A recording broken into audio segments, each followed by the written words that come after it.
I think at some level what's happening is, and this is a problem, I think, across the city in some respect, is that kids are beginning to be taken in isolation, and maybe they're not engaging with the parents. So what achievements we're having with the kids then is falling down, wants to go to here. And this is why I go back to the profit part.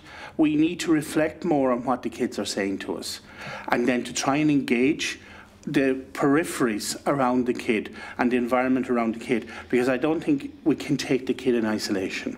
He's part of a community, he's part of a family. So again, you have the ripple effect of dropping the pebble in the pool and out it goes.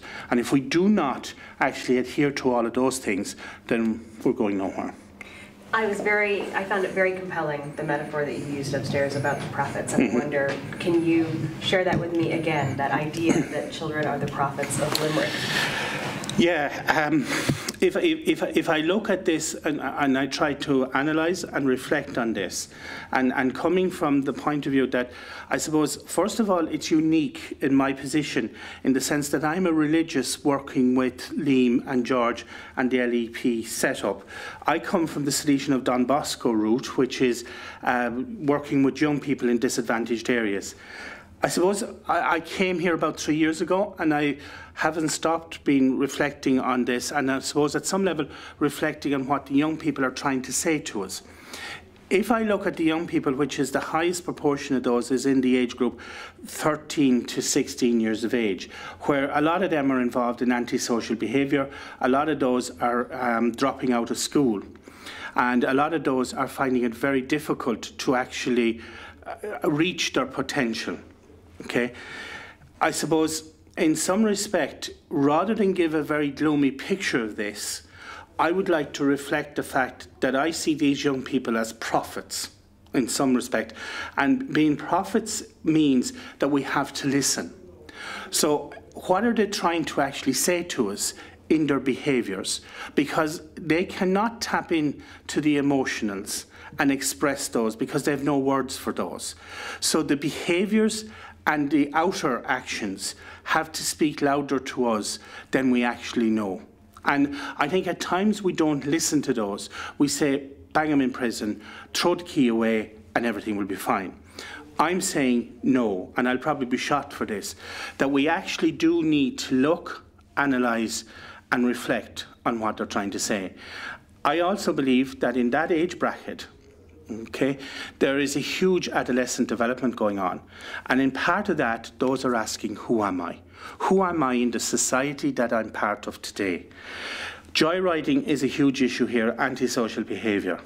I think that's just a reflection of that question of who am I?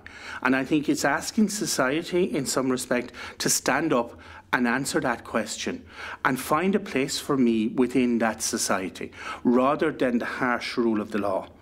I think it's actually asking us to look at them from a personal point of view, to engage with them at where they are at, rather than where we want them to be, and bring them on that journey. I think it's a longer process because we're actually embarking on a journey with the young person. The problem here in Limerick is that a lot of the young people come from single-parent families. Some of those families are mainly female components. The male part is not part of that. And we find that the male part is missing. So that journey has to actually intersect on the male and female part. And that development can be actually quite deficient with the young person. If we go back to junior school, young people are starting to engage in antisocial behaviour as young as 3 and 4 in this city. Okay, and I think that's where we need to start, and hence the need for the Educare Centre. I think we have enough to get an Educare Centre started.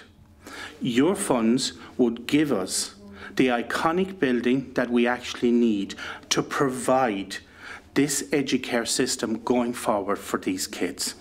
I think it's crucial that we get to tap in to all the resources and international resources that can actually help us grow this Educare building. And I think we have to start at the youngest age and work up. I'd probably be shot for this statement in saying that we might have to forget a generation, okay, because they might be gone too far. But I'm saying now we stop Now we reflect, and now we move back, and we have a starting point. And I believe that that starting point is imminent if we have the building where these people can move forward from. I again say, the young people are the prophets. They give us a microcosm picture of what it is to be in Limerick today. If we don't listen to that and we don't adhere to that, then we are lost.